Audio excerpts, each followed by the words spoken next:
Pernah nggak sih waktu kita lihat sebilah keris, kita terpukau sama guratan-guratan indah di bilahnya? Kelihatannya seperti hiasan ya kan? Tapi, gimana kalau saya bilang, itu semua jauh lebih dari sekedar dekorasi. Yuk kita bedah bareng-bareng seni dan filosofi di balik pamor keris. Nah, kalimat ini benar-benar kena di hati ya.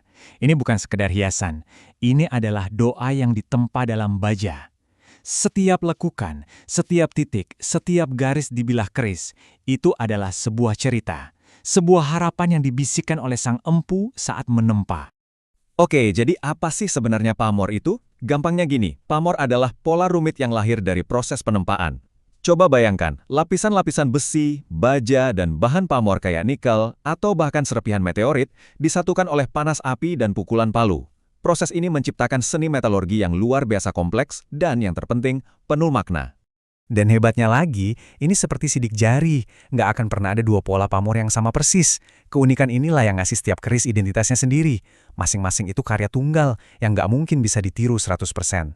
Nah, sekarang kita masuk ke bagian penciptaannya. Ditempa oleh tangan dan oleh langit. Pertanyaannya gimana caranya pola serumit ini bisa dibikin? Jawabannya ada di perpaduan antara dua filosofi besar dan dua teknik tempa yang jadi dasarnya. Jadi, ada dua aliran besar dalam penciptaan pamor. Di satu sisi ada pamor rekan. Ini adalah pamor yang polanya udah dirancang, udah digambar sama sang empu dari awal. Sebuah visi yang sengaja diwujudkan. Nah, di sisi lain ada pamor tiban. Ini yang seru. Pamor ini muncul secara alami, nggak direncanakan. Muncul gitu aja.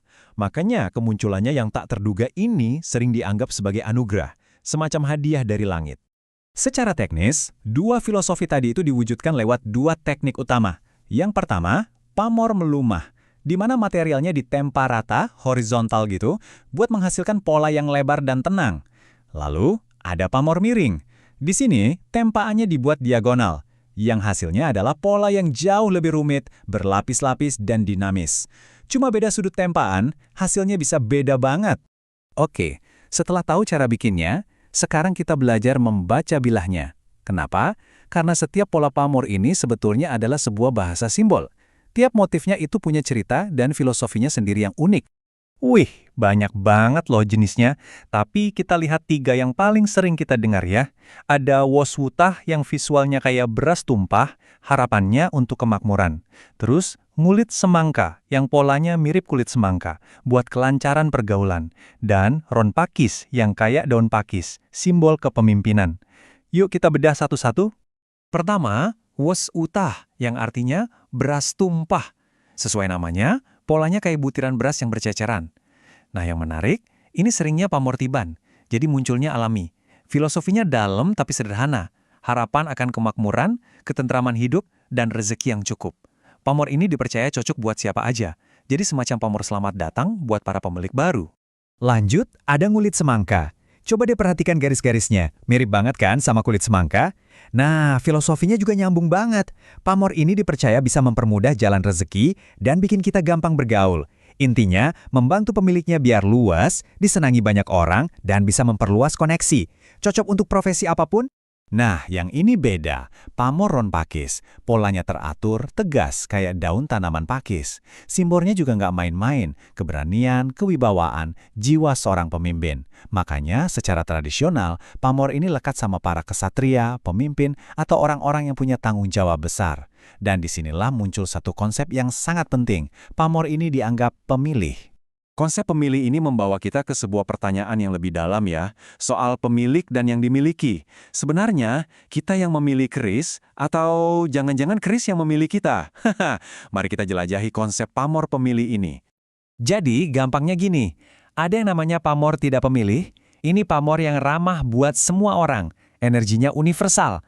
Contohnya ya wosbutah atau ngulit semangka tadi, siapapun diyakini bisa cocok. Tapi, ada juga pamor pemilih. Nah, yang ini energinya lebih spesifik.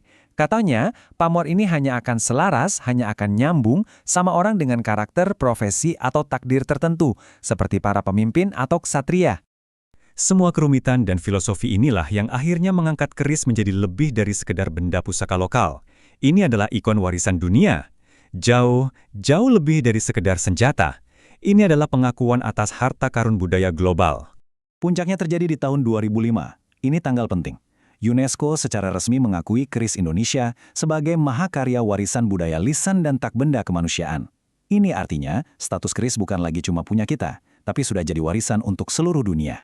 Ada kutipan bagus dari pakar keris, Haryo Guritno, yang merangkum semuanya dengan indah banget. Beliau bilang, pamor bukan hanya keindahan visual, tetapi simbol harapan, doa, dan karakter yang diinginkan bagi pemiliknya. Kena banget kan?